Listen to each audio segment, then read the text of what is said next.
Welcome everyone. We're here for another session of Productivity Power Hour, and today we're going to talk about Obsidian things again, which I'm super stoked about because there's been some changes as far as like my own workflows and that kind of thing. And as I go through the questions, for anyone who leaves questions in the chat or in comments on the YouTube channel, I actually do have a piling list of questions that I'm trying to get answered. So excited to kind of share those things, answer questions, and yeah, just talk about Obsidian things. So with that said, let's kick it off, shall we? Switching over to live screen. Boom. All right. So as usual, the TLDR, in case you're wondering what Obsidian is, it's basically a markdown editor. But more than that, it's about note taking. It's about just allowing you to take notes in a way that allows you to own that data for yourself. I have a whole getting started video. If you want to check it out, it'll be on YouTube. In fact, I'll make a note to link it right now, actually. So resources to talk about getting started with Obsidian session. Actually, we're going to do even better. Getting started with Obsidian. It was, yep, here we go. This is that session. I'll make sure to link that later. All right, boom.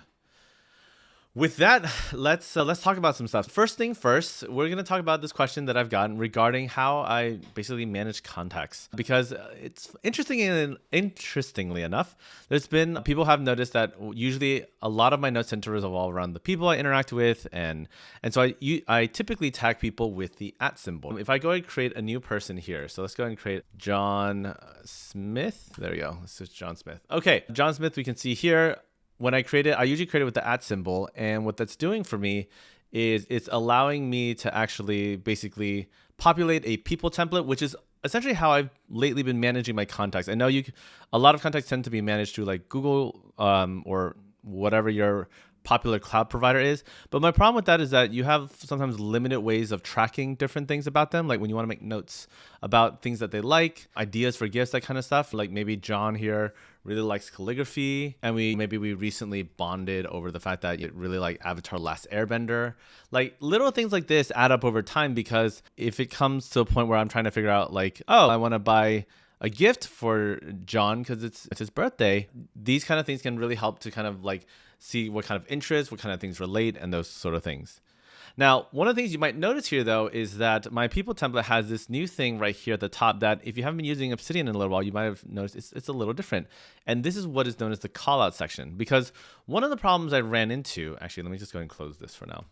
One of the things I ran into when it came to working with contacts, especially because I do live streaming for my Obsidian Vault, is that when I open up a people note, some stuff I don't necessarily want people to see immediately, right? Yes, I own the data. Yes, for the most part, it's for my own viewing. But in the event I open up a file that's, that contains possibly some personal information, that's something I'd want to be able to hide. I actually think it was actually impossible to do outside of doing maybe some like CSS hacks or something. But otherwise, there was an easy way to do it. But callouts give us a really easy way to do this. So for example, if we wanted to record that Johnny Smith's birthday is, say, on, let's say, July 1st, right? So we can say like July 1st, and let's say we even know the year, right? This is where especially it gets particularly pertinent to like protecting these sort of things, because if I'm sharing information or happen to open one of my friends' page, I don't want all this stuff to be instantly revealed to everyone else, and want it to be selectively basically hidden, but then it's there for me. So you'll see though that what's happened here is that there's this little expand collapse over here, so that I can go ahead and actually toggle the visibility on certain things that are basically private. And so currently what I'm doing here inside of my contacts, basically the way you do this here, you'll notice it's using the greater than symbol, similar to when you do a quote blocks in Markdown. And then you'll have the square bracket and the type of the callout. And then the key thing here, though, is this dash symbol, or in other words, minus. That's what basically keeps it hidden by default and collapse. So this here is incredibly useful for basically tracking things that are private.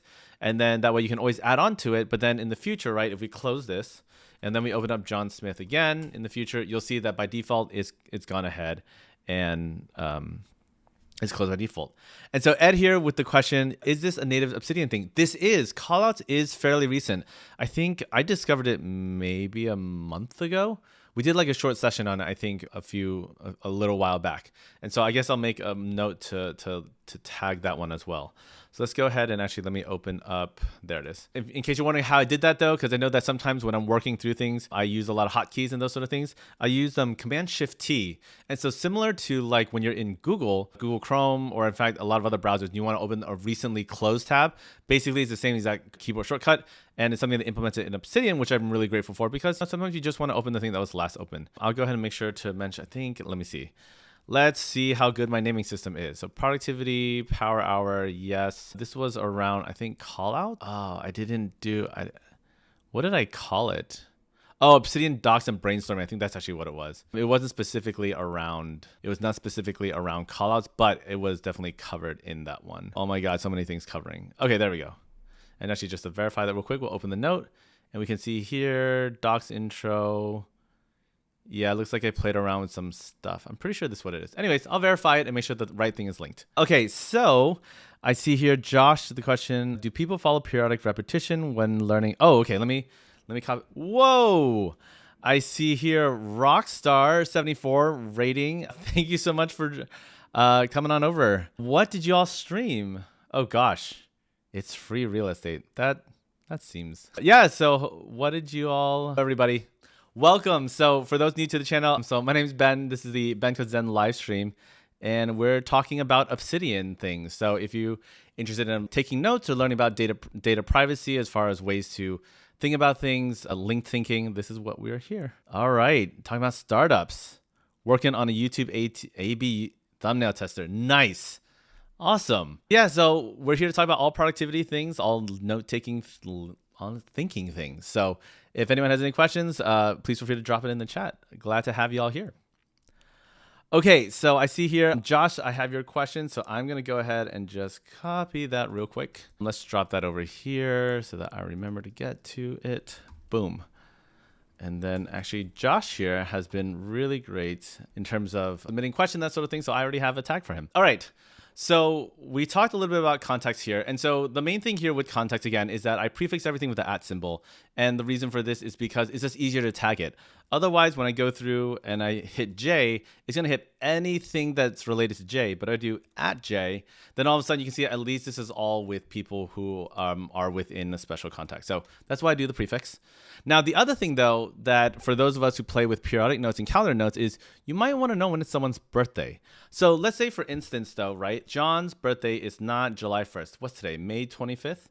So, for example, we might say, okay, May 25th, 1960. And so the problem with this is that if you try to link this directly via your periodic notes, right? So if we did this in the ISO 8601 format, this would end up being 1960-05, 1960-05-25. And so the thing about this, though, is that what you end up with is basically a link to a very specific time period within the scheme of things, when something like a birthday is something that's annually recurring. What I prefer to do instead, though, is I prefer to just put May 25th. So I actually typically I might even be able to not even keep the year in, or I might be able to keep the year in.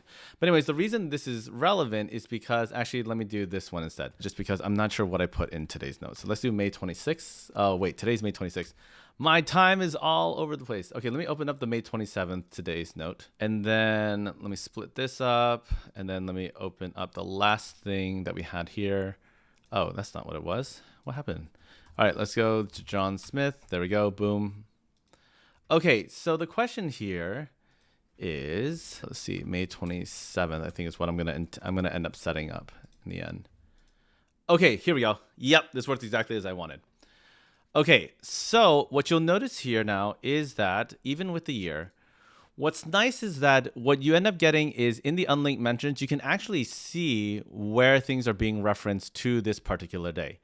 And so what's really cool about this is that basically anything that's marked with May 27th is being queued. Now, don't get me wrong, this has a potential risk of pulling up a Peloton class that I took on May 27th, 2019. And so it's like the list could get very discombobulated. But what we could do, if you wanted to start tracking things like birthdays, because you wanted to remember to tell someone like that, hey, you want to remember to tell John Smith that it's his birthday, wish him happy birthday, then what you could do is something I've actually been experimenting with, is that inside of my timeline, I've been experimenting with a subsection that's called like the day section, because it's like an all day thing. And so this is similar to what you might see on a Google Calendar, where like the very top is just like an all day event. And so one thing you could theoretically do though is that I could basically do a query on anything that has May 27th. And then on that type, it could be like type person. And that did not work the way I was hoping it would. May 27th. Yep. Do. Oh, I think I remember what it was. Okay, here we go. I gotta look at the docs real quick. The query block. In case people haven't, of course, the Obsidian docs is not the first thing that shows up. I need the Obsidian docs. Yes. Give me the query block. Query subqueries. Search. Do. This is why I really need to find a way to better organize this, because there is a query block. Okay, here you go. Search operators. Matt, I'm not looking for a file. I'm looking for the line. Okay, that's fine. So I'm going to do a line here that takes in May 27th. And then, doesn't seem to like it. Rockstar. Oh, sorry. I just missed the chat here. Used to be Obsidian guy, but gave up because the search didn't have regex at the time. You know what? Regex can be incredibly powerful, and that's the thing about Obsidian. It is getting better, and I believe regex is actually in the search now. So if we go here, I think we can do like digit. Actually, maybe they still don't have the digit part. I wonder. They might not. Do they still have regex here? Explain search term. I use regex in the JavaScript a lot when I'm doing templating, but I just realized perhaps they still don't have it in here. That's something to take a look at. But anyhow, once again, I appreciate y'all for hanging out. And yeah, keep your Obsidian questions coming. Okay, so basically, I'm not going to sit here and debug this whole thing, but basically, you can imagine a point where we could query all the different types of people here. And then from, I think type person is what? Oh shoot. Is that why? Type people. Yeah, that's a ton of stuff. Oh, maybe I just messed up because it's people, not. This is why you're. Oh, I did do it. I'm silly. I just did the wrong tag, which now that we see that issue, I'm going to fix that right now. So I have a bunch of notes that are typed. So that's easy for me to basically get down to a specific subsection of it. And so here's TE. Gosh, I do this. This happens to me every single time. But whenever I have a long list of text, I feel like this should be default to any UI. There should be a way to filter what's in the text box because you know what you're looking for. So it would have been just so much faster. But anyways, I have type person. I clearly have a person and I need to, yep. And so here we go. With Tag Wrangler, this is the plugin that I'm using. So now if I refactor it to type people, yes, just move everything over. Now this should no longer appear. So I should not accidentally get type person. Yep, only type people. Okay, perfect. So you can see here that what this did, which is actually super nice, is that it's actually brought up the contacts that I need to be alerted to that, hey, it's their birthday. Or actually, there might be another reason. Maybe this is like a family member who maybe has like an anniversary that we want to wish them. So it's like May 27, 2021. And so all of a sudden, all this stuff becomes surface level to you in your daily notes. And it's not something you really have to think about. And so if you're wondering, though, this would not be fairly simple to do, actually. So we're going to actually I'm just going to integrate this into my daily note template to show you how I might do this. So let's go ahead and do that. So what I'm going to do is let's open my daily note template. And I'll close this for now. And so you see here that we're working with a bunch of things as far as what's being programmed, right? There are a bunch of different aliases being generated. And so these are formats for how to indicate like what kind of date format you're looking for, whether it's just like the number, whether it's spelled out, whether it's abbreviated, et cetera, et cetera. So for example, here, the 4 capital M's correlates to actually the full month being spelled out. And so for this here, if I just want May 27th, actually, without the year, because with the year means it's going to be tied to a specific date, this tells me then that all I need to do is just eliminate here, the Y. That should do the trick. And then finally here, as I mentioned, I do want to actually have maybe like an all day here. And this will actually encourage me in the future to be a little bit better about this. So having a query underneath my timeline for any contacts or dates that are relevant to the people that are important to me. This is where I can basically do the same exact thing where I can copy this snippet here. And then I should be able to replace this entire thing. Oh, not wrong key. There we go. That should do it. Okay, this will only, this makes sense. This will query this specific note, but that's in its template. So to see that this works, all we got to do is let's delete this daily note for today. And that's gone. There's no dot here in the calendar. So if I go ahead and create that, you'll see everything's populated now. May 27th is an option. And right here, everything's already being pre-populated. So this way going forward, whenever I look at anything to anyone's note, as long as I write it out in the plain text rather than being specific about the date, then this works out actually really well in our favor. So this is pretty exciting. Okay. So let's see. All right, I see some stuff here in the chat from Josh. I recently started to use different tool for different purposes. Obsidian for note-taking and journaling. Notion for projects. Will it be a good approach instead of just using Obsidian for all this stuff? Oh, I definitely have thoughts about this. So let me drop this in the questions. I do think I have a couple of things lined up as far as topics, but this here is a good question to cover. So I'm excited for this enhancement to my daily note. Let's go ahead now, go back to here, and then let's drop this question here. Boom. And then once again, credit to Josh. Perfect. Cassadoo, how's it going?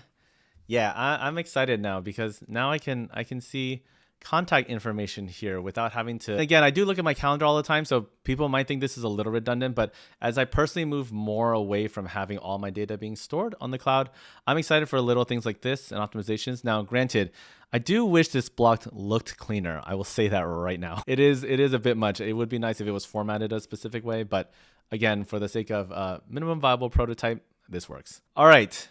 Let's see. Boy here. Hello, Cowboy. It's been a little while. It would be interesting to be able to create a context-driven stakeholder map. So I'd be able to do a search for a specific project and pull up people and their role in the project. Oh, I had thoughts on this too. Okay, great. Y'all loving all the ideas being discussed here. All right, that's not what I want.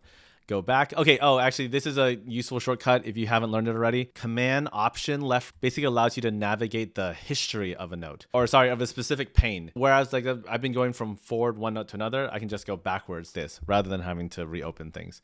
So basically that's how I'm going back to Productivity Power Hour without opening it back up. So we're going to drop this here with, I don't know, call it a question opinion, but I think Cowboy's in here too. Yep. Cowboy's in here too. Awesome. All right, let's keep it going. So we've talked about the introduction. We talked about contacts. Okay, let's go. So next part, actually, let me just do this for a little bit of editing. Confetti, yay, we did a section. Okay, hotkeys for specific files. Oh yes, this is something that I think I was really happy to learn about. Okay, so I don't know about y'all, but eventually there comes a point where I go through different phases and I want to be able to actually open a specific note without having to go to the quick switcher, because I guess ever the optimist of trying to figure out the most efficient way to do things. Eventually, let's say I opened my Build with Ben series or my Productivity Power Hour series. I open that page all the time. So even right now, I would have to go Build with Ben series. That's a decent amount of typing, although I can't spell. Build with Ben series. And then I made it even shorter. And then I was like, okay, I can create an acronym. So I made an alias called BWBS. Then I was like, open BWBS. But then I was like, what if I just wanted to open it with a keyboard shortcut? How would I do that?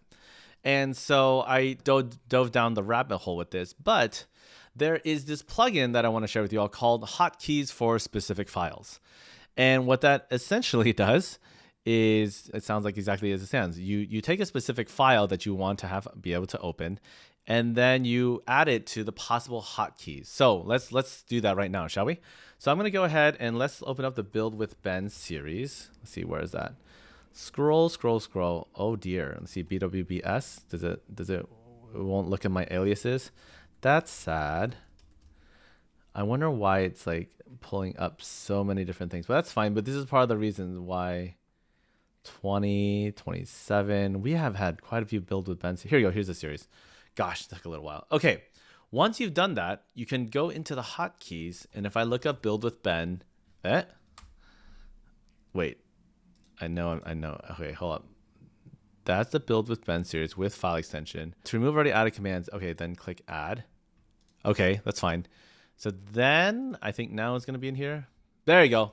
So that's an interesting thing. You have to save it and then you have to add it to the command key. So there's a manual step there, at least as of right now. You would think it would be reactive in the sense that once it's in the list, it's automatically dropped in. But again, neither here nor there at this point.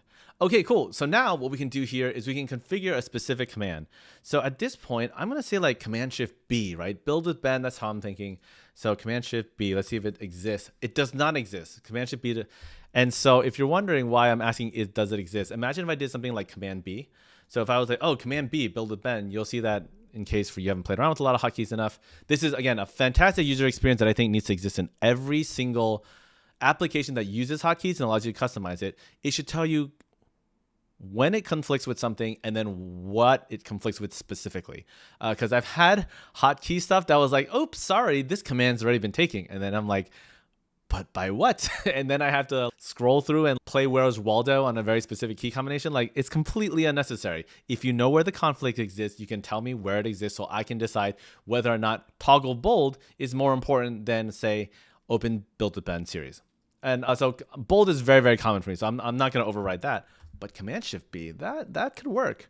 So what's great about this now is now I hit Command Shift B and boom, done. Yes. And so I'm super excited to have this little trick to basically, as I'm optimizing my workflow, to check for different things. So for example, I have one for, although this is built into, I think, periodic note, but for me, Command T opens my note for today. Command Y opens the note for yesterday. Little things like that. And again, I'm a huge believer in optimizing for these kind of workflow context switches because it makes, at least for me, it makes a huge difference for being able to see things instantly and not to get caught up in basically opportunities for distraction, because the moment you open up something and you have to go search for something, there's just an opportunity for distraction. Whereas a hotkey press, those sort of things, that just works. So that's my little tip as far as when you have frequent files that you're opening all the time that you reference, definitely check out the Hotkeys plugin. Once again, that will be included inside of, actually, now that you mention it though, I keep going back to I want to go to the Productivity Power Hour page. And it's clearly a problem for me. So let me just go ahead and do that real quick. PPH series. Tell me it's in here somewhere. Somewhere. Oh my gosh. Productivity Power Hour series. There we go. Perfect. We add that. Now I'm going to go here, although I think I'm not going to be able to do the hotkey that I want, sadly. Yep. Okay. So my first thought is honestly something like Command Shift P to be consistent with Command Shift B. But unfortunately, there is a toggle live preview source mode. Although now that I think about it, I actually never do that. So now that I think about it, I am not going to toggle live preview with this. Maybe toggle live preview can be like L. Oop. Nope. L doesn't work. Conflicts with last modified timestamp. Oh, that's what I was doing. Yeah, because I wanted to insert that. So that means Command L. Oh, Command L works. Okay. That kind of makes sense for me. Live preview L. Okay, that works in my brain. Great. So now I want to go to the latest productivity. And then I can go ahead. Boom. This is the page we're on. There you go. Much easier. Okay. Question here from Cataboy. Is there a command or plugin to show a currently configured hotkeys overlay? Cataboy, I'm going to need a little bit more context regarding that. When you say overlay, like you have all your hotkeys here. Oh, wait, okay, hold up. Let me see something real quick. I wonder, sometimes I forget that I keep trying different plugins and maybe what I'm talking about is a plugin that helps me do that. Although actually, I don't see a plugin that would actually help with that. I think at one point I had like hotkey notes or something, but I don't see that anymore. Core plugins. I think it's native. Daily notes, templates, editor status, Markdown preview, outliner, audio recorder, open default app, workspaces. I really need to make better use of workspaces, actually. That's something I have not dove into at all. Yeah, that's what I'm curious. And just for some context, what I think Kataboy is referring to is what I just did earlier, where if I'm in the productivity power hour here and I'm hovering over it, and again, I'm going to delete this one and put like Command P, for example, and you hover over it, it'll tell you what it conflicts with. I believe this is the overlay that Kataboy is referring to. I want to say this is native. Oh, something that would show a hotkey guide instantly. Okay, that's not what you're referring to then. My mistake. Let me just reconfigure this real quick. What up, Chris? I see Chris in the house. Love the corgi emoji. Okay, something that would show a hotkey guide instantly, like what hotkeys are available to you? Oh, because we forget the hotkeys very easily. Actually, it's funny you mentioned that. If you hit Command P, and then so you just do it, if you hit Command P, which basically opens the command palette, you'll see already that basically all your commands automatically remind you that you have a hotkey assigned to it. So if in the instance I was forgetting that I had a specific hotkey for opening Productivity Power Hour series, you'll see that it's actually reminding me that, hey, BT dubs, by the way, you configure this to Command Shift P at one point. So I would say your command palette is your best bet for those hotkeys. And so basically, if you find yourself running the same command over and over again, to me, it's about time to consider whether you really want a hotkey to configure for that. So it's something to consider. Yeah, in fact, here's one that I actually completely forgot about. Edit file title, F2. I do that all the time, but you know what I do? I use my mouse to come up here and edit it instead of just being like F2. Wait, did F2 work? Oh, I forgot. It's configured to my. There we go. Now I'm in it. I forgot. I'm on the Mac, so my F2 is bound to the screen brightness by default rather than the other way around. Okay, so Cassidy's sharing her sympathy for being bad at workspaces. It's just one of those things where, yeah, I would think I would do that more, but I actually find it useful to almost start from scratch each time to see the workflow. Workspace is really useful. Actually, I'm just gonna make a note. This will be for the future. We'll do a workspace session on how it might be used. Okay. So we've taken care of hotkeys. So again, shout out for Vinodon, if I mispronounced that correctly, but I found the recommendation in the forum and definitely one of my favorite plugins for helping to optimize the efficiency of working with Obsidian. So with that said, confetti, boom. All right, so before we get into some of the other questions that we've asked today, I do want to talk about an alias template that I came up with that I was proud of, actually, that I did yesterday, and I wish I did it live, but it's fine. So the problem I was having is I was working through my sessions as far as Build with Ben Productivity Power Hour, and one of the problems I have is, okay, let's say, for example, I'm creating a new session for next week. So let's go ahead and do that right now. So I would be like Productivity Power Hour. Again, I would actually want to optimize this piece a bit because it's a bit to type Productivity Power Hour. Okay, so Productivity Power Hour, what are we doing with it? Let's say, you know what? Let's say we're going to look at Obsidian workspaces next week because honestly, I would like to get better at it and I probably want to just do some research to get better at it. One, I don't know why something's breaking, but it's fine. Here's my page template for Productivity Power Hour. The problem with this that I found is that I like to refer to things in its in like using the number symbol when I'm referring to specific episodes, and I have shortcuts in order to make it shorter when I'm referring to things in my note. So for example, if I were to open up June 2nd, for example, and I would be like, oh, at 12 p.m., or though I'll probably be on West Coast at that point. So at 9 a.m., my to-do to that day is live stream for PPH. You probably noticed something is that PPH 12 does not come up. What I'd have to probably do then is go like Productivity Power Hour 12. There you go, that works. That's a lot of typing for me, as far as I'm concerned. I just want to know it's PPH 12 and it's just not coming up. And part of the reason for that is because clearly the algorithm is optimizing for some other things when I have that combination of letters. Rather than fight the algorithm, we use aliases. So what I used to do is I used to be like, okay, let me copy this. I'm going to come in here and I'm going to modify it and yada, yada, yada. And so I figured out basically I have a more or less a common alias that I'm looking for each episode. And the problem is that it's very contingent on what it's dynamic from what the title is. So in other words, it's not something I can generate immediately when I load it's something I could generate. Sorry, let me backtrack a little bit. What I'm trying to say here is that it required to have actually the file title name in order for me to do what I needed to do. So what I created was this sort of alias template. It's called an episode alias template. And let me just, this is, the live preview makes this look incredibly, actually, oh, perfect. Well, I just toggled the source, but let me just go ahead and actually just do this real quick to make it easier for everyone to read.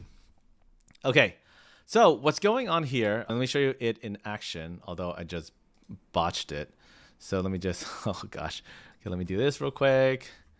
Okay, there we go. And so what I do here, right, is I would insert my alias, and then you'll see that one, it inserts that shortcut for PPH12, but then it also appends the actual title of it so that I can actually have some context to it. So for me, I would probably, honestly, like in my daily note, I want to know that it's 12, but I also want to know that what exactly the topic was. So there you go, boom. I have PPH12, Obsidian Workspaces. The reason why, though, if you're wondering why, Ben, why don't you just make the title PPH12? Two different reasons. One, the hashtag symbol or the number symbol is not a valid character in file title. So I was SOL out of that. So I was out of luck when it comes to working with that. And then secondly, the other thing is that PPH is relevant to me as far as that acronym, but I'm also trying to be better about making it easy for people to search things in the future. So it is Productivity Power Hour. And so as a result, I think it's more useful to have that in the file name so that in the future, if for whatever reason I'm outside the Obsidian ecosystem, it has still meaning inside of that rather than the other way around, which is PPH, which theoretically can have conflicts to other things. So for me, I'm trying to future-proof things.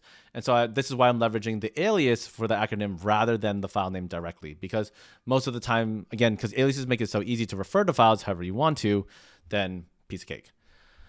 Anyhow, the way this template works is a little bit complicated because it requires some JavaScript. It's not as simple as just saying, oh, I want the file title. What you'll notice here is that I've done a very suboptimal way of doing it. But essentially, I take the file title and then I split it up into the headings, the description, series, episode number, etc., based on a very specific format that I have. And so if you're curious, basically, just to illustrate it real quick, we can see here that this part here is always going to be the series name, which is preceded by the episode number, which is always marked in parentheses. And then I always have this space dash here that indicates the difference between the episode number to actually the file, the sort of the topic of the episode. Now, here's the other complication that I run into is that unfortunately, file titles do not allow you to have colons in them, at least not, I believe, not on all operating systems. So I actually don't quote me on that because maybe some of them do allow it. But as a result, it's not a legal character. So this is one of the reasons why, for example, here is where I'm using the colon and the hashtag symbol. And so it's nice because basically this helps to break it up. And then I have to return it in this kind of ugly format where I have to use the ES6 backtick. And then what this does here is it goes through, returns each part broken up. Now, yeah, that's like it at a high level. A fun little tip that I had that was pretty, I don't know, I was pretty proud of it considering it took me like a couple minutes to hack it out. Again, looks really, really ugly in live preview because if I switch it to live preview again, using our new hotkey, the Command L, you'll see that it's like misinterpreting this for some reason, but at least in the source, it looks more accurate to what it is. But even then, arguably, it's missing the fact that the backtick is all the way down here. But anyways, again, it's a template. I don't look at it all the time. Otherwise, this would bother me ginormously. But anyways. Let's see. Yeah, so Josh, wow, this way I can be able to get all the titles in the notes and add it as an alias. Yeah, so that's actually another thing that you could theoretically do is that you could probably fetch in your template. Yeah, I don't see why you couldn't be able to do that. You could basically take the notes and then you could parse stuff. Yeah, just using JavaScript, you could totally parse everything and then drop it all in as an alias. So that's something to consider as well for enhancing your front. Okay. Here, I see another question from Kataboy that I want to go ahead and add to the queue. This one might be for another one, but in the meantime, we'll find out. Let's go ahead and just drop this here because we can always. All right, boom. Actually, I think I should be able to answer that one today, actually. All right, so that's my new aliases template. I realized, though, I should try to. Okay, here's what I'm going to try to do right now. We're going to do this live. See how well this goes. So if I go to my published changes, let's see, in my digital garden, let's see, new, and then don't want my assets, don't want this, not my inbox, not my journal, although journal I've honestly stopped using. So I think I called it episode alias, here we go. And then if I publish it, There we go. So now if we open this up in the browser, this is my more or less my public digital garden. Why didn't I do this sooner? Although, oh, that looks so bad. Like cringe. Oh, I think that's why I didn't do it this way, because it looks so cringy. Okay, I'm curious though. Let me copy this. Let's see how bad it is. I come in here and let's just create a new template, delete me, and then replace it. Nope, that's wrong actually. Anyways, it's okay. At the bare minimum, it is live. So I know that if I one of the things that I've made the mistake not too many times is I always go for the perfect workflow, and the perfect workflow for this is for me to go push it in GitHub into the boilerplate, write a blog post about it. I've been working a lot lately on understanding my own capacities and trying to be much better about it rather than constantly being idealistic. So anyways, I know that won't happen. Let me put it this way. My workflow is not so efficient that is not a very costly endeavor, even though it sounds very cheap to just move this over to GitHub, push and get it up. There's a decent amount of context switching. And there's just a lot on my plate. So at the bare minimum, this is up. So what I can do is I can take this link, and this way, for anyone who wants to look at it and at least get a starter, they can do so very easily. And then I don't have this constant thing hanging over my head. And then over time, we'll figure out a way to better automate it. So actually, you know what I'm going to do here? I'm going to call this Obsidian episode alias template. And then let's go ahead and just turn this into a markdown link. Although I have come to learn that in the YouTube descriptions, they don't take markdown, which I will say, markdown is so common these days. I understand developers want to keep it easy, plain text, whatever, but I don't know. I'm a big fan of providing markdown support for these kind of things because it just makes, especially for things like descriptions and stuff like that, it just makes things so much easier. But that's that's my side rant. Okay, great. All righty. Now we have our alias template. It will be published. So confetti, we have got that section done. All right. So the question here now is around the idea. This is from Josh, and we're going to talk about periodic repetition while learning programming. Once you learn it, we recall the notes, for example, go through it once a month. Yeah, so this is this question here. So let me actually, I just mumbled it a bit. From what I grasped here from Josh, the question here is around spaced repetition and programming concepts and how you regurgitate your notes. So once you've taken notes on a concept, like you've learned how to use the map function in JavaScript, for example, how do you make sure you go through and then review it in a way that's systematic? I would say at least up until this point, spaced repetition in Obsidian still continues to be something that kind of eludes the platform, in my opinion, because there are ways to, I think there are different plugins for spaced repetition if you just do some basic Googling, but at least from what I've seen so far, there's still a decent amount of friction with it compared to apps that have it built into the system. So Remnote is probably the first thing that comes to mind when it comes to spaced repetition. And unfortunately, this is one of the things I think is a bit lacking on the platform at the moment, in that there's not really a good way to recall it. Because you could always say that, what if you created like a query that requested notes that you recently created, and then you just make time every week to look through that?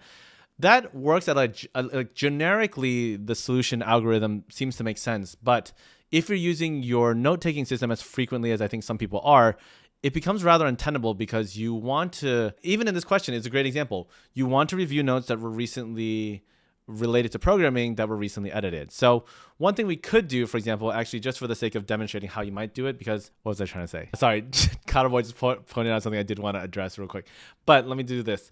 So what I wanted to show here is, so you said like programming learning, let's call it learning dashboard. I tend to call these things dashboards. So one of the things we could do, for example, is we could basically say, we could pull all the notes that have, do I have a JavaScript? I do have a JavaScript. Okay. Oh, whoops. Sorry. I need to pull a list. Actually, let me do a table. No, I'll just do a list for now. List from JavaScript, I think. Outgoing. I just want it to be anything that's linked with JavaScript. Here we go. Great. I have a bunch of things that's linked with JavaScript. Now, if I added the table, and I think is, oh, I don't think this is how it last modified. Oh, I was right. Great. So you can pull different attributes. Now, so basically my answer to this is, if I were to hack it, is it is very important to have a consistent tagging linking system that links all your programming notes together.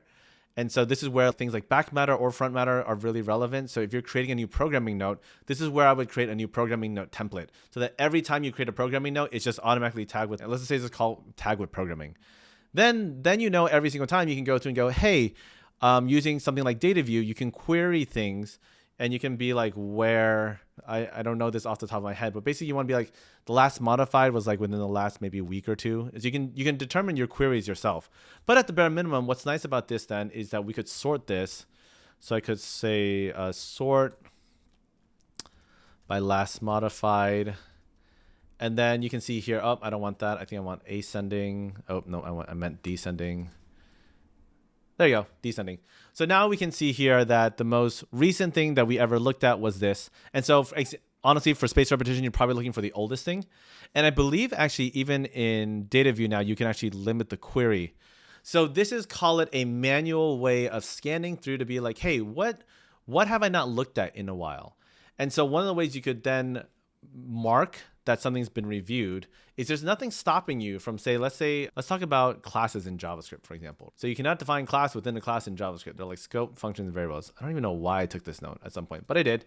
So what I could do is I can say last reviewed actually. And then I can just drop this date in here, which actually not a good timestamp. I would need, so what I did here, by the way, in case you're wondering, is I use the command last modified timestamp. So templater allows you to insert templates using a hotkey. So this is similar to the files that we talked about earlier. So you could basically create a timestamp for right now. So for the sake of demonstration, let's just go ahead and do that real quick. So I think do I have a current time, date, time template? Oh, timeline. Is it timeline entry? That doesn't sound right. Okay, no matter. I'll just create it real quick because apparently I can't find it. So TP file, gosh, I can't remember now. There is an Obsidian templater command for like TP date now. And so I'm just going to just look it up real quick rather than trying to like randomly. I think date dot now. That's what it is. Okay, so going back here. So I can create a new template called like current timestamp. And then I'll just put now in here as well, because that's honestly something that I'm probably going to think of next time. Let me move this file with Command M into templates. And then I should be able to go tp.date.now, just like that. So if this works the way I think it will, then I can do current timestamp. Great. That's better, but I actually, you know what? The now template needs to be a little bit more sophisticated than that. I want it to actually contain the time and date. So I'm just going to add this modification here, which is, again, the format for Moment.js. So now, once again, if we try that here, we insert the current timestamp. Great, that works. The only thing, though, however, is that is annoying to do Command-Shift-I, then current timestamp. Something that's going to happen often, a lot for me. So what I'm probably going to want to do then is inside of templater, I'm going to go ahead and let's see. Date today. Oh, I have a current date today. See, this is the problem. I should have called it like now. Okay, here we go. Let's look at the current date today. Oh, it doesn't exist anymore. Okay, never mind. It existed at one point. Now I got to delete this. Bye bye. Last modified date plan. Add new hot. So then we're gonna want the template for what do we call it now? See, this is why having aliases and stuff beyond being descriptive of like current timestamp is very useful. So the hotkey for this, for current timestamp, unfortunately, I'm leaning towards things like Command N, but Command N is new. Maybe Command Option N. Ooh, that worked. Command Option N. I like that. Okay, so now you could be like, hey, this is like when I last reviewed it. And so then going backwards, rather than, so let me go to my programming dashboard. Rather than doing it by last modified, actually, let's just have this pull by last reviewed. I think that would be better. So then if we do last reviewed here, you can see, oh, interesting. Is it because it's a subclass of dates? So if I do that, there we go, it is. All right, I don't know how to do the nesting. We're not going to figure that out. But at the bare minimum, you can say, hey, look, May 26th, I reviewed classes in JavaScript. And then in the future, you'll be like, oh, we're going to look at promises in JavaScript. And again, this will require you to update your front matter. But then as long as you're consistent about it, and I can do like Command-Shift-N here, that's it. It'll automatically mark it. As you can see here, it is the most recent one. So it's go ahead and just putting it up to the top. And so this is actually super nice because you basically get a high level understanding of things you've recently looked at. When was the last time you reviewed it? And so this is your own way of hacking together your own spaced repetition. Now, the reason why I mentioned why you might want a native spaced repetition, though, is because there is a science to it. And so there are things like, because I've worked with some of the programs before. So let's say, for example, you're trying to remember promises in JavaScript. If you have trouble remembering, you can actually give feedback to the system to be like, you know what, I don't really remember this. Or it'll try to quiz you. It'll be like, think of it like a flashcard. It'll be like, what are promises in JavaScript? And you're like, I don't know. Or it took you like 2 minutes to figure it out. You can be like, yeah, that was hard for me to recall. It will actually programmatically then remind you in like 5 days or whatever. Or sorry, if it's hard to remember, it'll remind you more closer to the day. So even as soon as like later on in the day, just jog that memory. And then once you're like, oh, it's getting easier, then it'll space it out to 1 day, 2 day, etc. There's a bit of a science to it. This does not do that for you. This is clearly just like, what have I reviewed recently? This requires you to do that work manually. And that's why I'm saying, if you really want to do spaced repetition and use it effectively, I don't think there's anything wrong with using a different app to help you with that. Now, granted, the problem is if you're doing a lot of your notes in Obsidian, this is where I think the friction is. And this is why the note-taking community is kind of like spread out a lot, is because people do have different use cases. And actually, we're going to end up talking about that in the next question. Yeah. So basically, my TLDR for this particular question is, it's important to understand what your priorities are when it comes to understanding what you're doing with your notes. I believe Rem Notes is going to get better about exporting stuff to Markdown. So if you're doing a lot of studying and you find that the spaced repetition is way more valuable to you than it is for put everything in Obsidian, honestly, again, I'm not, as much as I use Obsidian a lot, you'll never offend me by being like, I really prefer this other software. I think that's really great. And more importantly, I'd love to learn why. But another way too, if it were me and I'm looking to leverage spaced repetition, I might actually still use Obsidian as my base place for taking notes. But then when I'm like starting to call it codify or solidify certain ideas that I really want to make sure I memorize. Let's say this is a class and I have to memorize a very specific definition of promises that talks about the dot then, et cetera, et cetera. Then that really structured note, I might copy into RemNote. And what RemNote becomes to me is more like, think about it like it's like when you take notes in class, you take notes in your notebook most of the time, right? The teacher's talking, you're just jotting stuff down.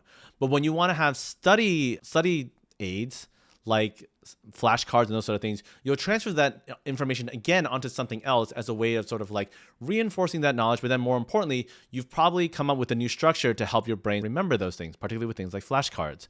And so there's nothing stopping you from, again, using Obsidian as like your notebook style of, I'm just going to take whatever, which again will, funny enough, funnel into the next question. But then for spaced repetition, be like, these concepts, I want to make sure this gets brought up consistently. So RemNote is going to be my partner to Obsidian, where it's a more, call it like formalized system of cards and that kind of stuff. And that's how I'm going to pair them together. And actually the other one I think that's worth mentioning, so let me actually make sure to add these to the resources. RemNote, I think that's another one that does spaced repetition flashcard-like things. So I will drop that as a resource for anyone who's looking to do that kind of stuff. Okay, so I've been talking about this for a while.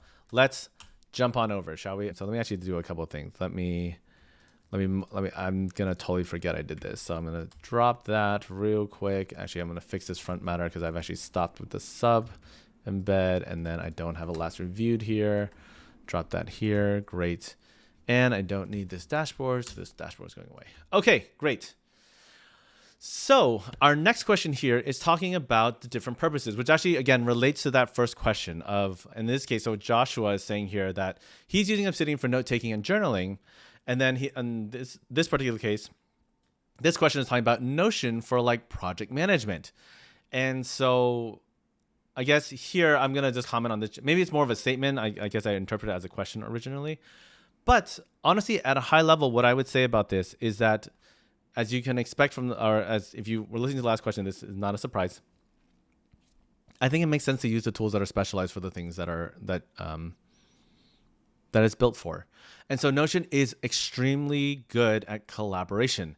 Obsidian is notoriously not, because what is it? It's a bunch of Markdown files that are on your, even if you put it on Dropbox, right? Yes, it's technically on the cloud, but if you've ever tried editing plain text files with multiple people in that file at the same time, you will probably have learned the hard way that it is a cluster fork of conflicts and people just crashing. It's not great because it's not designed for that.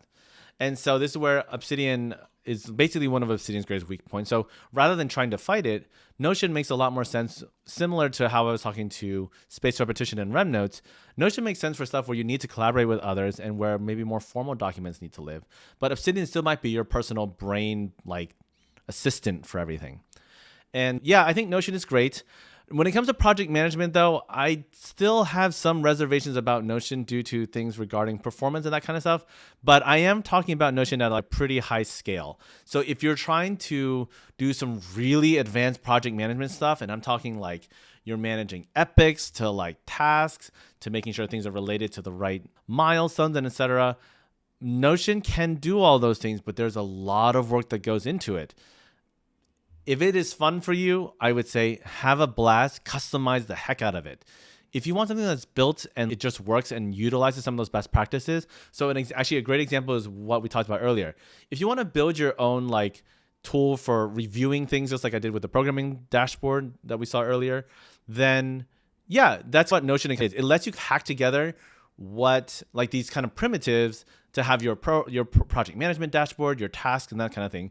But at some point, it's interesting because you'll start, eventually it'll scale to the point where you're like, why does it feel like I'm rebuilding what everyone's already figured out? And so an example of this, which I haven't checked recently, but there was a point where, so for example, in Notion, you'll have your Kanban board for managing your tasks. It is very common in every single productivity like task management that when something is completed, you have a completed on date. That was not possible in Notion. You could always check a last modified date, but last modified date is an extremely fickle property because it means anything that's changed with it will modify it. So not as simple as does it hit a specific status, so you can be like, what did I complete in the last month? You can't do that. At least you couldn't do that for a long time. So I cannot, at the point of this recording, I cannot say for sure because I haven't checked recently. But this was a common thing that people wanted to be able to do, which was query all their database stuff for when they last completed something.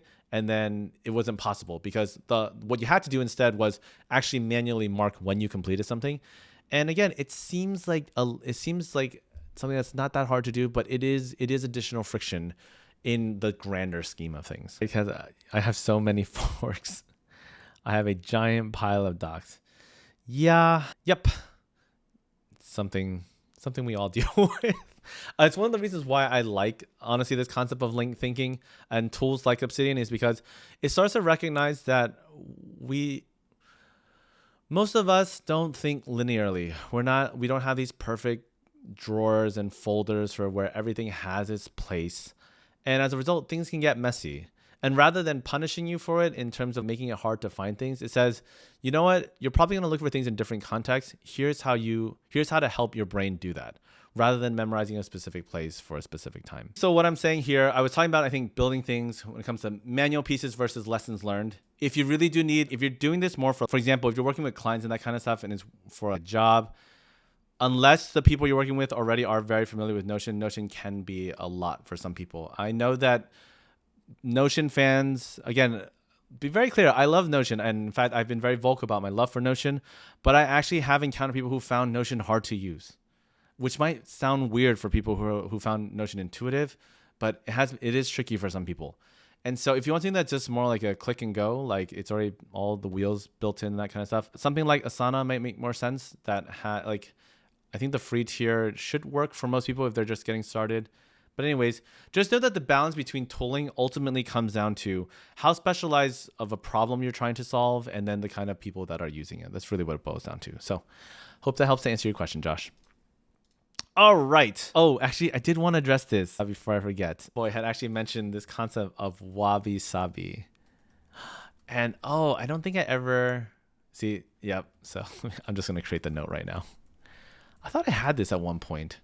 I don't think I did. Anyways, I do want to actually, let me just confetti this real quick because this is a thing that's worth mentioning in case it's a concept you're not familiar with. Oh, I'm in the wrong window. Wabi-sabi.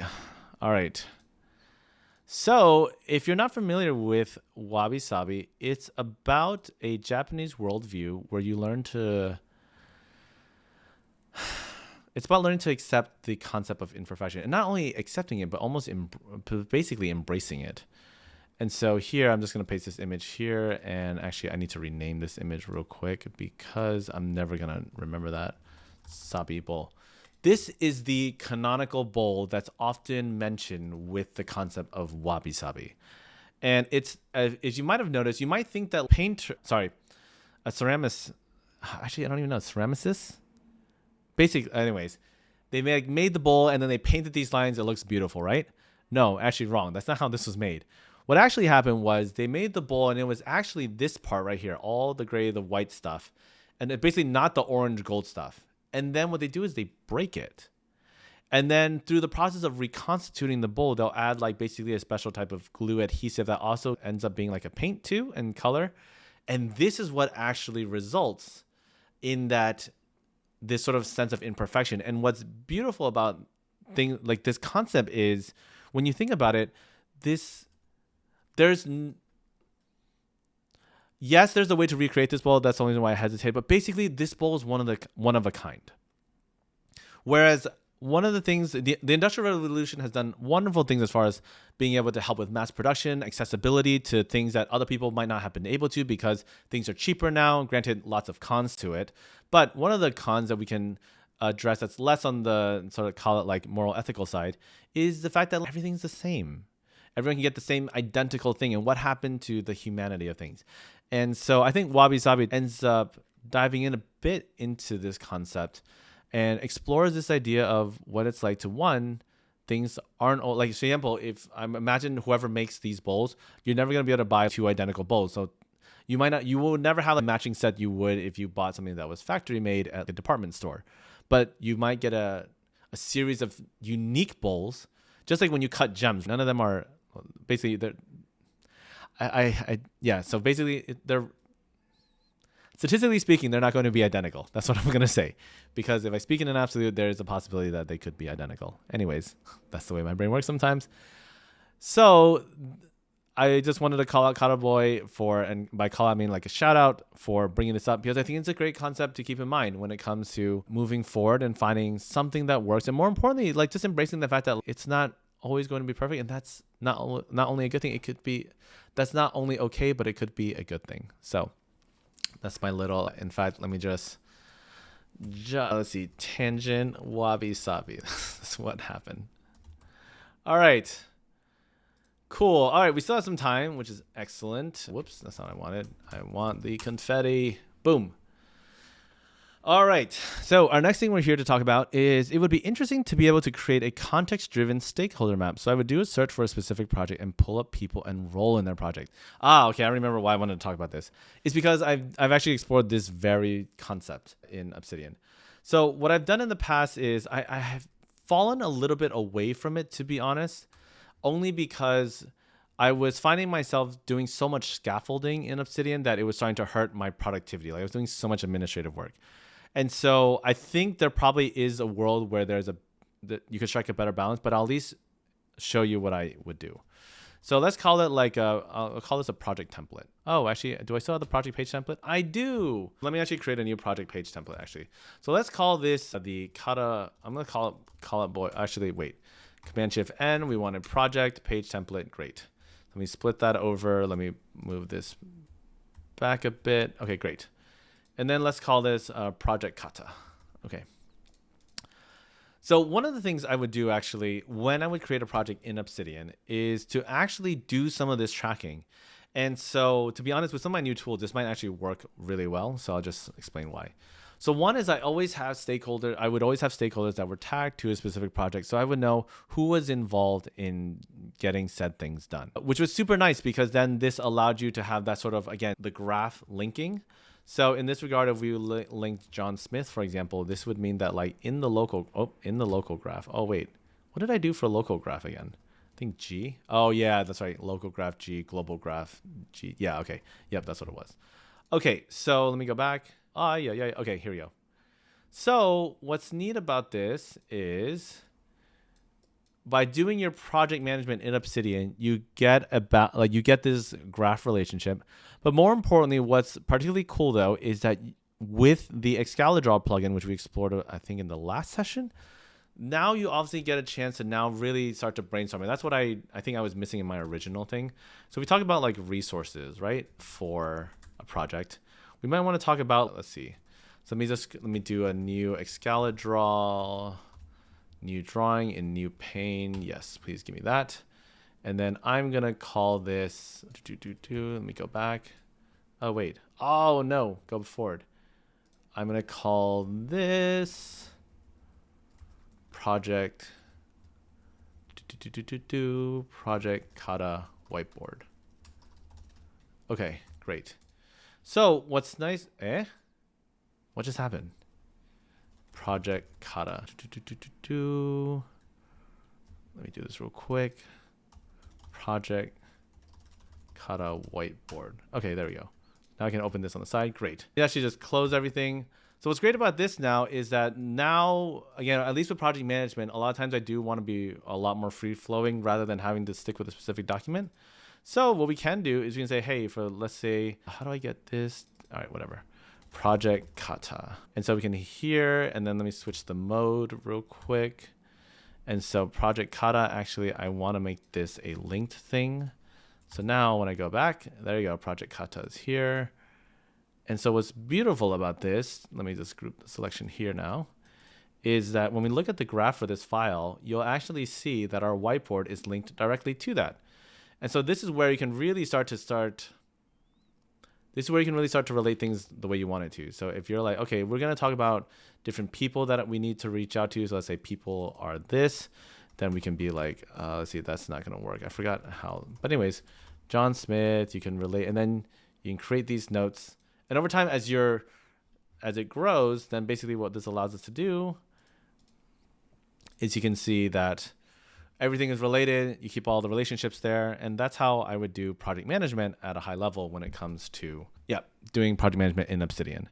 So in that regard, I would say this is helpful for that context-driven one, because then, especially if you start adding roles as specific notes, you could also then filter by those. All that's totally possible. So hope that was helpful as like a quick aside. But again, I think combining Excalidraw really helps to make Obsidian three-dimensional in the way of thinking, rather than always thinking in the linear, like top-down format and just like blowing it up to the side. So that's that. All right. Yeah. So I think the graphical relationship is huge. And let me just, I guess the confetti was a little early, but nonetheless, particularly because, in my opinion, the fact that you can actually link notes to it. Now, again, I forgot how you do this. Is it this? Oh, yeah, like this. I forgot how you... But yeah, you can link different elements to it. And basically, I still need to get better at using Excalidraw natively. But the fact that it's ultimately just a markdown file, so that I could just replace this entire block with John Smith. And then now, when we go ahead and switch back to the mode, you'll see that it's being rendered here. And then what's great about this now is that if we went to John is now related to Project Kata, is also here noted on the whiteboard. And so you get all of that contextual information to be built in pretty naturally. And then over time, once it makes sense, and you're like, oh, okay, if we go back to here, and over time we figure out John here is it not a C? Ellipse. Oh, maybe it's O. John is related to this, and you get your bearings as far as, that's not what I want at all. As far as how things are related, then there's nothing stopping you from them taking that context and then moving it back into here to write everything down in like a paragraph form, more plain text language once you've figured out your thoughts. So yeah, the really nice thing about this for visualizing your relationships this way is it plays more to the memory technique of memory palaces, because the one problem with graphs in Obsidian is that they're arbitrarily moving, and it's hard to really keep them in a specific space. Whereas with this combination, what you're basically doing is you're manually creating your graph in a way that makes the most sense to you. And then you can keep building on it. You can keep adding colors, you can extend on it, and then you can duplicate it and subgraph it, and etc. So the Excalidraw is probably one of the biggest game changers, I think, for Obsidian since, I don't know, probably since data view, right? Templater, data view, Excalidraw, huge topics, I think, that are almost essential, I think, to the usage of Obsidian. Anyhow, yep, super stoked for that. So actually, I just realized that. Let me delete this file now because I will get confused in the future if I'm like, wait, what was this again? This was something that we played around with. Okay, great. We'll confetti that one more time. All right, let's see. I recommend you look into Excalibrain because I think the Excel draw developer is trying to improve the graph. Excellent. I'll make a note of that actually. Excalibrain. I need a better way of querying this, but one thing at a time. Okay. So I think the last question for today, given the time that we have, is around this idea of processing handwritten notes and converting them, embedding them in Obsidian. When it comes to this particular question, basically, let's set up the scenario, right? A lot of us like to take handwritten notes because there's something very tangible about pen to paper and having something that you touch and work with constantly. So the thing about that, though, is that then these things aren't digital. So people have come up with different ways of trying to jot it down somewhere and then transferring it over. What is a good workflow for this? I will be honest in that at one point when I used to do that, I used to think it was a waste of effort to do that. So that's why at one point I kept trying so hard to make everything digital because I didn't want to spend the time to take something that was physical and then move it over to digital. I was like, why? I did it once. Why should I do it again? The truth is that our brains aren't computers, so the repetition helps. But I think the key thing here when it comes to handwritten notes and moving them over to Obsidian is it'll basically depend on the complexity of your notes. I would say it boils down to a couple of things. One is that whenever I add notes that I handwrite, if they're short and sweet, it's pretty easy to do that. You create a new note. Let's say we learned about a new water bottle. In fact, actually, let's example, right? Excalibrain. So I'll be like, I'll look into Excalibrain, for example. This is a new note. And so what I probably want to do real quick, though, is I just want to tag the right thing. So this is an idea for me to look into. And who inspired this? This was inspired by Cutaboy, so I'll remember that. And you know what? I'll go ahead and actually, the origin of this actually was from the Productivity Hour 11. Great. That's where it's from. And that's honestly probably what I do. And I'll be like, oh, yeah, what? Related to the Excalidraw developer trying to improve the graph. Simple enough. And that would be it. And that's all I would do for simple notes. Now, of course, your question probably, because you mentioned there's a rabbit hole as far as converting and embedding them. I know, at least for myself, when I find myself converting and embedding, sometimes I want to try to capture everything perfectly, and that can be really expensive. It's one of the reasons I try to avoid it to begin with. But there's a middle ground to this. What I actually would recommend that would probably be actually easier to do is I would go ahead and basically, let me see, can I do this live? This is going to be a little bit risky. We're going to try this. Okay, so I'm going to go ahead and I'm going to open up Obsidian on my phone. And let's say that Excalidraw is going to be related to this. Let me see. So I'm going to open. So sadly, I do not have. Let me open. So I'm going to open the. Let me do quick switcher. And then can I do look into Excalibrain? Did it sync already? No, the syncing is still going through. That's one of the downsides I would say when it comes to the syncing. It just takes a little bit of time. But what I was trying to illustrate here is that I would just open it up on your phone, and once you've taken the high level note, I would go ahead and just take a picture of it, particularly if it's complicated. For the reason that my general theory when it comes to notes on Obsidian is that when you need it, you'll come back to it and then you'll refine it. The idea of a perfect note is something that doesn't exist. So to the very concept you were mentioning regarding wabi-sabi, I think it's sometimes useful just to be like, okay, here's the picture of the note that I want to, it's important enough for me to digitize, but not important enough for me to sit here and go through and convert it into full text and everything. Like, but here, let me tag a couple of things that will help me bring me back to this moment, this time and place. And this is actually related to something I've been doing is, so a lot of you probably have some sort of cloud storage solution. So for example, I use Dropbox. And over the years, I've gotten this habit of trying to create like these very specific folders for where everything lives. So a great example relevant to the people watching this is for Build with Ben Productivity Power Hour. I had a folder for the Ben Code Zen. I had a folder for content. Then I had my assets. And then I had to have a specific episode for the series. And then I had to have the video in a certain place. And the problem with this is that even just in that workflow alone, you hear I've dove in 4 or 5 levels. And the problem is like a year from now when I'm looking up those files and I'm like, I think I did a file before on Excalidraw and Obsidian. I have to rely on the file system to hopefully I named the file correctly. 2. And then on top of that, hopefully I can just find the context in which that exists. And recently I just realized, I was like, this is silly. I have Obsidian. Obsidian can link to anything. And so to show you what I mean by that, I was working on Build with Ben 33 earlier today. And check it. I actually have all of my assets included directly on my Build with Ben note. So you can see here I have the original recording. I have the edited one that I've exported from Descript. And then I actually have the thumbnail as well that I'm using to upload to YouTube.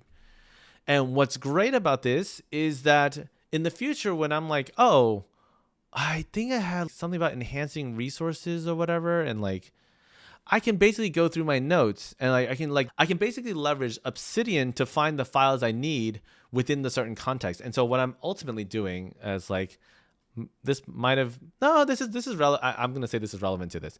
When it comes to managing assets, there's nothing stopping you from putting everything in Obsidian, because Obsidian lets that linked relationship happen really, really easily. And because there's no limit on what type of files can be included, well, particularly if you're not embedding it, can get expensive, because then it has to like load a giant video. Like one time I tried to load like a 12 gigabyte video. Don't ask me how that happened. Anyways, it was a mistake. So if you run into space things, I'm happy to help with that. But basically, it can reference anything. So if that's the case, just jot down what's relevant to you. That'll help you find it. And then later on, when you want to come back to it, it is that much easier to do, rather than trying to work again again, it's actually pretty infuriating that native operating systems don't make it easier to find these things. Like, I know that macOS has tagging, there's colors and that kind of stuff, but there's some point where you just really want the metadata. And that's just very hard to do with traditional file systems and directories. So that's my TLDR, I think, on that piece. So go here with the link here for Excalibrain. So what is this? Whoa. It's an interactive structured mind map of your Obsidian vault generated based on folders and files in your vault. Oh, interesting. All right, we're going to take a look at that at some point. So, there's actually, let me just drop that in the metadata URL. Okay, great. Cool. That takes care of that question, I believe. And so we actually I think we're basically at time. So we're not going to do any sort of optimization. I figured I'd slot in like a working session in case there weren't too many questions. But as always, I'm always really appreciative when you all bring up your scenarios as far as ideas and have your questions. So honestly, look forward to doing more of these. And as always, keep them coming. All right, let's switch on over, shall we? Back to thoughts. All right. This has been an absolute fun session. We've talked a lot about different ways that Obsidian can be used. I've gone through some of my own tips regarding how I manage contacts. Now, especially with things like native callouts in Obsidian, you can actually manage private info in a way that you couldn't do before, because it was just rendering out plain text. And now that it's leveraging things like callouts, you can hide them and collapse them. So now you can call it, as long as you're intentional about it, it's easier for you to share things in your vault that you don't have to worry about. People might accidentally see that you didn't want them to. And so then we talked about dates, hacking that for birthday reminders. And then on top of that, we talked about one of my favorite plugins, which is Hotkeys for specific files. So if you love Hotkeys, be sure to check that out. And then we demoed the little aliases template that I use to show how you can use JavaScript to basically parse things out and return more programmatic structured pieces of alias when you're wanting to like rename your content in a very specific way. There are obviously other ways that this could be used for, but this is one of the ways I just wanted to illustrate today. And then we had a ton of different questions from the audience. So big shout out to Josh and Kataboy for their bringing up these scenarios and questions for us to talk about. It's been an absolute blast. With that said, gosh, I think that's everything for today. Thank you everyone for hanging out today and contributing. It's been a lot of fun. Wishing you all the best. I know that things are rough in the world right now with everything going on, but appreciate you all spending the time with me. It means a lot. So hope you all have a wonderful weekend, and I'll catch you all later. Bye.